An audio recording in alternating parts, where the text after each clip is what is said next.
Mesdames et messieurs, Jean wap gade la, se yon louga ou chat kap peze yon ti bébé pendant la dormi. Ou même haïtien kap gade vidéo ça, cite ou même qui action ou t'a pour mettre, qui action t'a pas faire sous chat ça. OK, ça c'est yon.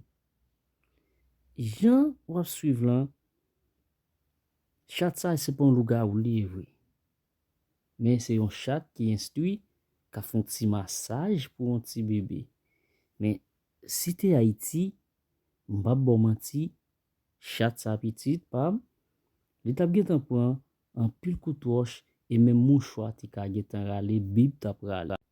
Expliquez dans yon commentaire ou même qui réaction et puis qui so pensé m'ta pral di de chat là. Est-ce que c'est yon bare réalité m'ta pral di? Ou sinon, ou pral jouer parce que m'di ou son louga ou chat. Et puis, dans vidéo, m'vin di ou non, c'est yon chat qui fait massage pour yon ti moun.